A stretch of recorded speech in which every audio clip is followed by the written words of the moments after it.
Yeah, I just want to start with, was there ever any more communication with the Mountain West or the officials about those plays on the goal line against San Jose State? Were they actually reviewed?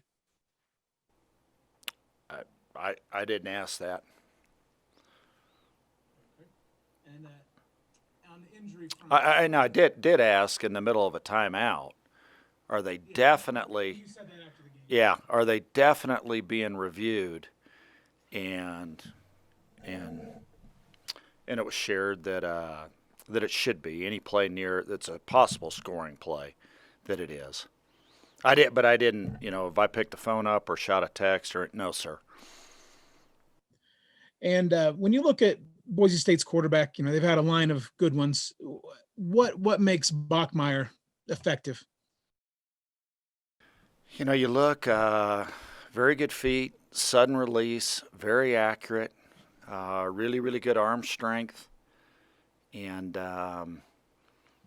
golly, I mean he was that way certainly out of high school too, and he's every bit of that. So Boise State, they're in the AP poll this week at number 25. It's they've appeared at least a week in 19 straight season. I guess, what's that say about a program when they've always been in the AP top 25 like that? Yeah, they're committed. I do think you look anytime you see a program that, as much as they've invested, look at the number of stadium renovations that they've done here over the last 12 years. The new football facility that they built, the number of guys that they have that are red shirts, and the fact that because they back their guys to be able to play next year too, they could have 22. Well, anybody that we play in our league could have 22 returning starters in 2021. So they are fully invested. I think you look at their staffing, not only in terms of what they pay their assistant coaches, but all the support staff too. They've done a really, really good job that way. So, as you saw over the weekend, Penn State and Todd Gurley had a little, they fell in the end zone. And I was just wondering, like, when you see moments like that, are they teachable moments? And do you talk to your kids about that? And can you help them learn and like situational stuff like that? Yeah, Pat, I'm glad you asked that, because we've been through that as a staff. We try to take anything that's out there that's a possible a learning opportunity. That would we treat that particular situation differently? And if you get right down to the numbers of it, if the guy breaks loose and let's say goes down at the 3-yard line, and we're talking the Penn State Indiana game, and I'm going off the top of my head here, so if I miss a detail, I apologize. I think it was 21-20 with 1:47 left, and there was one timeout left in the game. And the ball was snapped from the 14-yard line. Did I miss something? And I could have missed something there. And so let's say the guy breaks loose and he goes to the dirt on the 3-yard line. There's still a possibility, and you take a knee.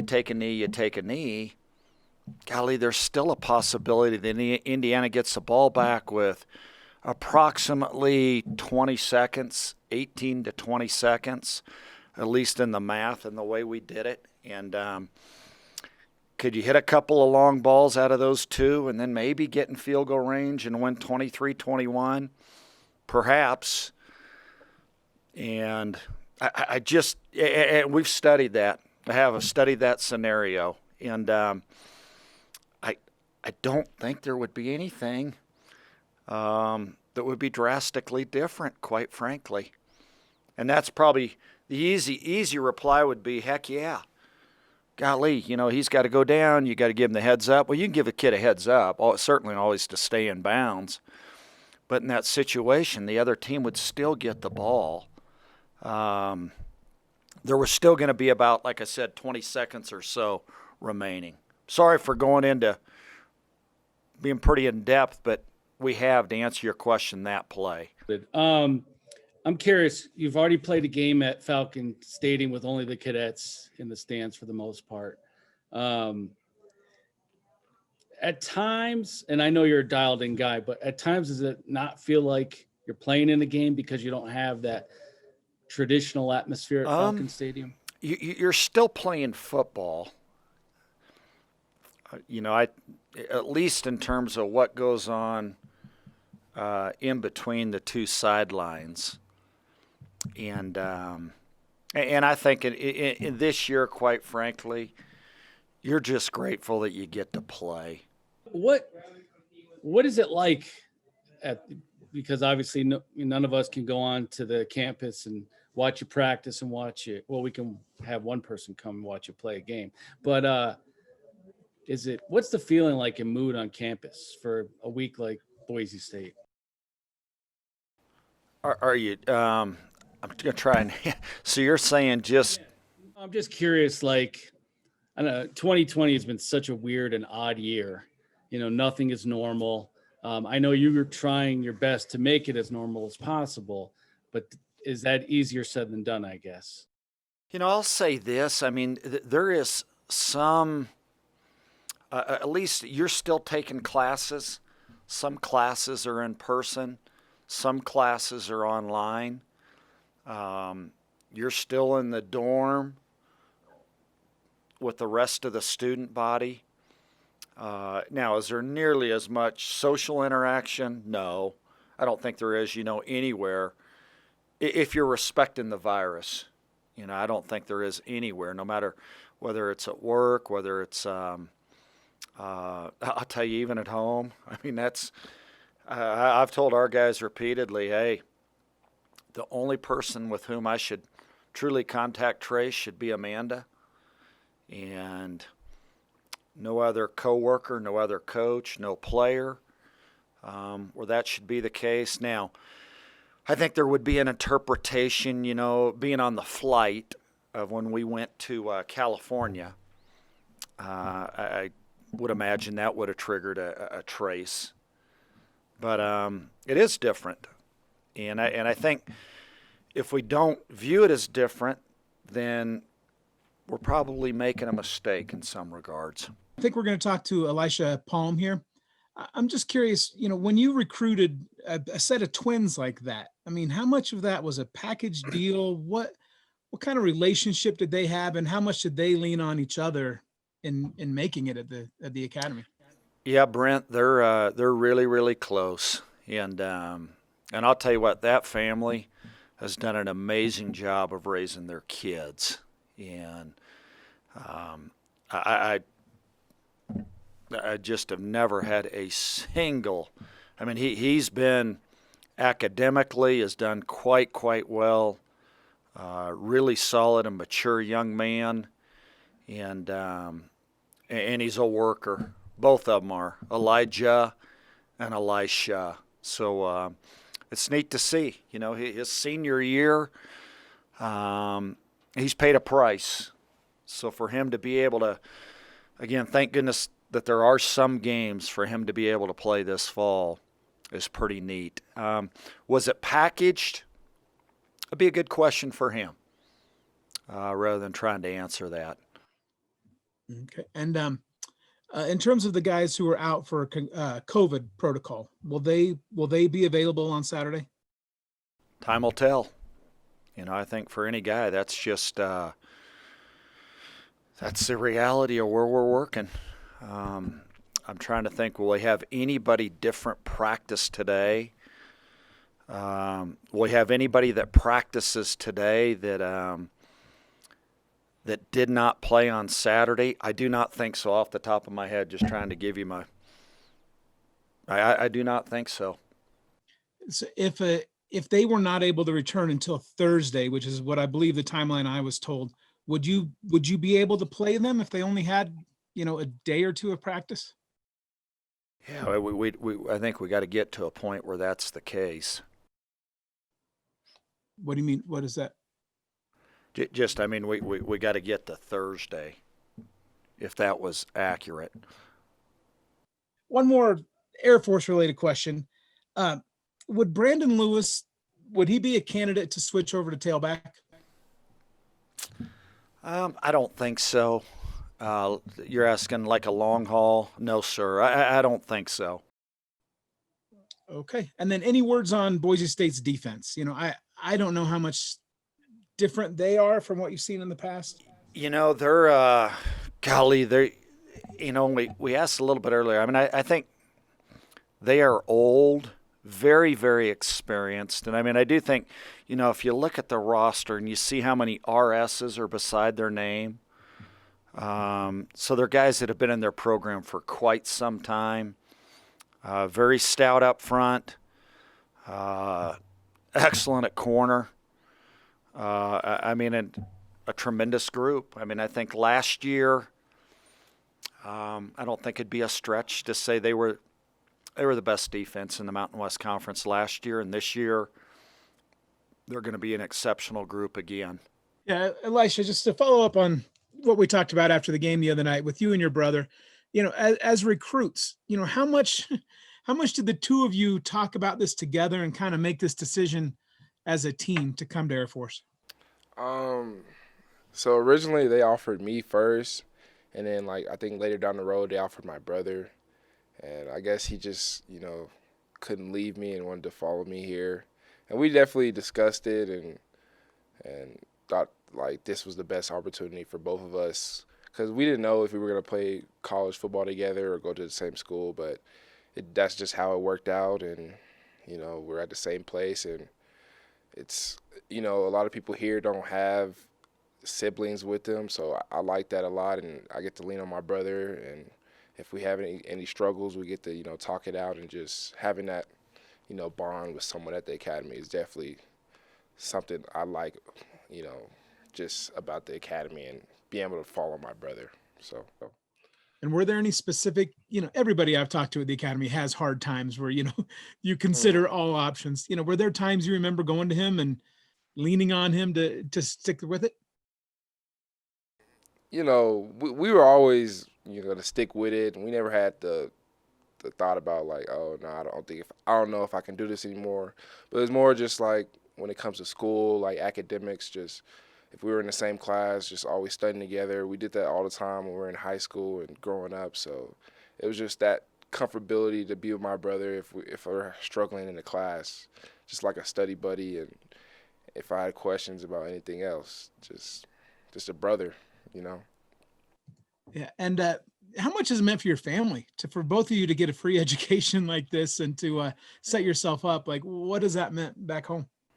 I know it means a lot, especially for my dad. Every time I come back home, he's telling the church and just everyone, oh, my boys are coming back, and he holds us like this trophy. And it's definitely a big deal back home in our hometown, and it's just a good feeling. You know, my mom always, it's just a good feeling all around, and just be able to go back and represent the academy back home, it's a surreal feeling. And what career field are you going to put in for? I put in for ops research analyst, so it's like they send you to grad school upon graduation for 2 years. So I'll do that, and then after grad school, I'll be an analyst in the Air Force, is what I plan on doing. And then what about your brother?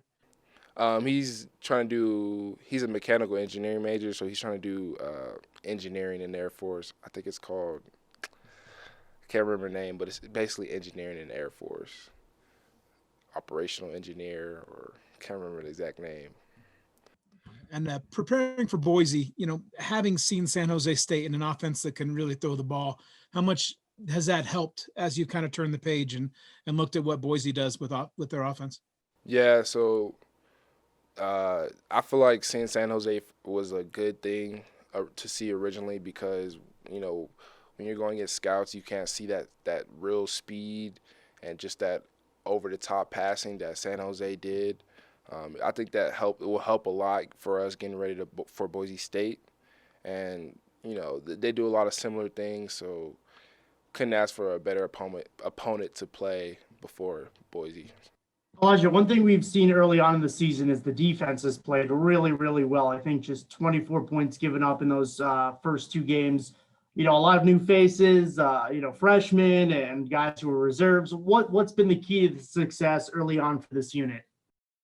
I just feel like it just comes down to communication and being ready for when your name is called, because, you know, We had Dave Urey go out second play against Navy, and then Zion Kelly, the next guy up. Just had to be ready when your name is called, and the same thing with Will Traywood and Jonathan Youngblood coming in after him. It's just, being locked in and knowing that your name could be called at any time. And, you hear all the chat about how the defense, we don't know if it's going to be ready or not because we had all the turnbacks. But, just being ready when your name is called, practicing day in and day out, and then focusing on your fundamentals and your technique, and just being aggressive to the ball and tackling. That's what it's going to come down to for being a great defense. So being ready. And just a follow-up question here. You talk about Boise State now in the test for this defense with, Hank Bachmeier and all the quality guys they have.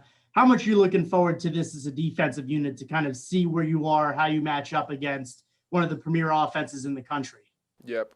So we're going down. They're coming down here. We're playing a top 25 team. They're, on film, on paper, they look better than San Jose. So we just got to be ready to, tackle them and being ready for that speed. I know that they have a guy, number 2, that they lean on. So just being ready just to play a top 25 team and can't be flustered. Just being ready when they come down here and can't get flustered. Focus on your fundamentals and your technique. Hey, Elijah, how you doing? Good. How are you? Good. Hey, you played. Did I say your first name right? Elisha. Yes, sir. Yeah, I think you did. Yeah. I don't want to butcher that. It was butchered. Definitely butchered. Sorry about that. When you played in the Navy game and you only had the cadets in the stadium, was it odd, or is it something that you don't even think about when you're playing? I actually liked when we played Navy with the cadets in the stadium, because when we went down to San Jose, there was no one there.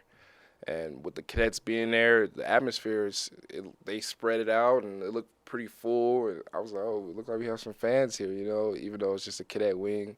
But it was definitely a good feeling that all the cadets were there and getting hyped for us and having that edge, that home field advantage. It felt good having the cadets in the stadium. And what's it been like on campus? Not, no visitors. You're probably doing most of your classes virtually. What's that whole experience been like for you thus far? There's a big shift from being in class to virtual. So just being able to adjust to that.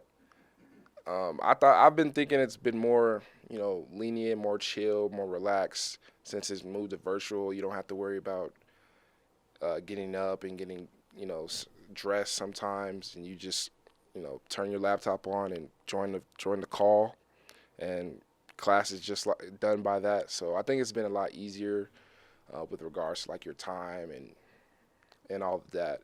But it's definitely been a lot tougher to adjust to that virtual setting and not be able to see your teacher face to face. All right, be honest. How happy are you that you don't have to get up at, so early and, eat lunch in 40 minutes and that sort of thing? They still have those certain rules or that schedule in place, but it's like a every other day basis. So when you have that day off, or you don't have to go to Mitchell Hall and you just get to eat in your room, it's definitely more relaxing. You get to throw on a show or something and just, a more relaxing morning. So it's been very nice. Yeah.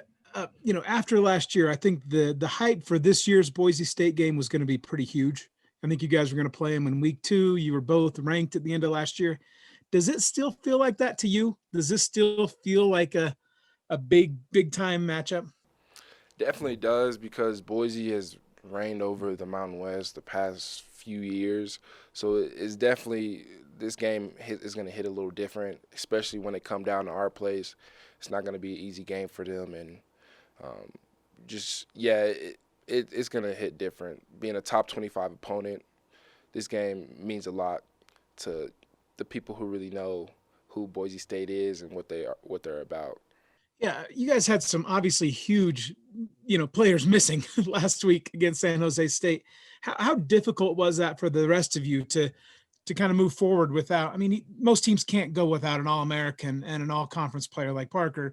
and not skip a beat? Like how big was that challenge?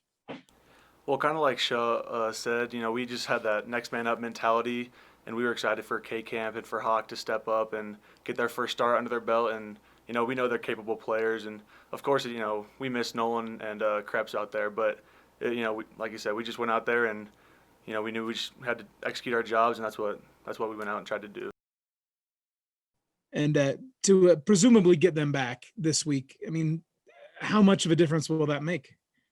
I think it'll make a pretty big difference. The experience that they bring to the table is huge, and they've been a key part of our offense for the last 2, now 3 years, and so getting them back would be great. But I don't know if we know if they're going to be back yet or not. So, talking a little bit about your team and your offense overall. Obviously, the first game against Navy, you guys ran for 400 yards and put up 40 points, and then last week you have 6 points and really the triple option never got going. So do you think you guys are more of the first team on offense? Is the second game kind of an aberration? Where do you kind of see this offense right now? Yeah, I think last week they came out in a different defense than we were expecting, and so we kind of had a slow start. But I think we picked it up a little bit in the second half, but obviously, we didn't get the job done. But I think this week we have a good game plan going in, and we'll be ready to go once Saturday comes around. And against a team like Boise State, I mean, offensively they're as good as anyone in the conference. Your offense is going to have to put up some points. Kind of what's the focus like heading into a game like this where you got to kind of get it back in gear, in terms of the offense? I think we try and look at every game the same. We don't say like, oh, we have this opponent this week. We just say we have to go out and execute how we execute, play Air Force football. Each position needs to stick to their fundamentals and just play their game. And if the offense can do that, the defense can do that, then I think we have a good shot at coming out on top. I'm sure you'd love to play in front of 40,000 fans at Falcon Stadium, but being an offensive lineman, how much does it kind of help you that you don't have that roar of the crowd, so to speak, when it comes to quarterback's cadence, snap count, and that sort of thing? Does it almost make it a little easier not having all those people in the stands? To be honest, I don't think it affects. I mean, especially being a home game, it doesn't affect us as much because we rely on the crowd more for the defense to get on the other team's offense. But I mean, it definitely home field advantage plays a role in every game, I do believe. But also, like Shaw said, like having the cadets there was awesome last game. There's definitely a different vibe from San Jose whenever we played San Jose there versus Navy here. So yeah, it definitely makes a difference, but I think more so for the defensive side than for the offensive side. And I was curious. So this has been obviously an odd year for everybody. Are there times when you have to almost tell yourself that you're preparing for a football game just because you show up to the stadium, there's no one tailgating and that sort of thing? I don't think so. I think I'm just, especially being an offensive lineman, we're not the glory seekers on the team. We just go out there. We just love to play and have fun out there. And so for me, it hasn't changed much. But it's definitely a different atmosphere than we're used to. But for me, I just love going out there and playing every day. So I enjoy it. So your schedule is obviously a little different now too. And I asked your teammate this earlier. How nice is it on those days when you don't have to get up so early and go to class at an ungodly hour? So actually, I only have one virtual class of my 5, so I'm up for the most part. But I prefer that because it helps me stay on my routine. Instead of just rolling out of bed and lazily going to class, it gets me up and helps me be more attentive in class. But for instance, today one of my classes they just canceled because they're like every now and then they'll cancel to limit the spread of COVID. And so it is nice. It does help, and like you said, it makes a more relaxed environment compared to what we're used to. But for the most part, I've actually had the same schedule that I've always had. So yeah, I know you've kind of been in the rotation for a few years, but like how many snaps were you playing, in a typical game prior to this year? So last year, I'm not sure I remember. We had a bunch of different rotations kind of going, but I'd say I played like 50 to 75% of the snaps last year during each game, and so that has been an adjustment, going no rotation, playing the full game. But I love it, and it's been awesome. And even with the rotation, it still got me experience and it got me ready for this year. So, we go out and we just like to compete. So it's been fun. And then, we talked to Elisha Palm there, being their teammate. And I know they're playing defense, you're playing offense, but the twin brothers, how close were they and what kind of bond did you kind of witness between them? Oh, they've been awesome. All 4 years seeing them, and just like he said, they're kind of not dependents on each other, but just their relationship where they can lean on one another. It's very apparent, and you can see how tight knit and close they are. And so it's been fun seeing them grow throughout the last 4 years. Adam, question on Zeke Daniels right now and kind of how he's kind of learning this offense. It's got to be tough to kind of get thrown into the fire, especially when maybe you're not even considering that you're going to play yet. So how do you think he's kind of handled, his new position, running the triple option? I know he threw his first career touchdown pass last week. So do you feel like he's kind of progressing in that role and starting to take a command of this offense? Oh, absolutely. He's done a great job. And, the older guys have been helping him, like, hey, look, you're the leader of this team. Regardless if you're a sophomore or senior, you're our quarterback, and we rely on you to run this offense. And so I think he's done a great job stepping up to the plate and learning. We're all learning still and still growing, but his curve has been much greater than a lot of guys, and so it's been awesome seeing him, step up to that challenge and take over the offense for us. And just another question here, just about the challenge this week in Boise State. I'm sure that's a game that you circle on your calendar. Everybody on your team does. From knowing the last couple of years what they're about, how excited are you for this Saturday and kind of the challenge that the Broncos represent here? Oh, yeah, we're always excited. Like I said earlier, we try and just look at each game the same. Just say we got to go 1-0 this week, and that's our mindset. We don't look at anybody differently. And yeah, obviously it's a big opponent, but like I said, if we can just go out and execute, then play our best game, then I think we'll see how it ends out at the end.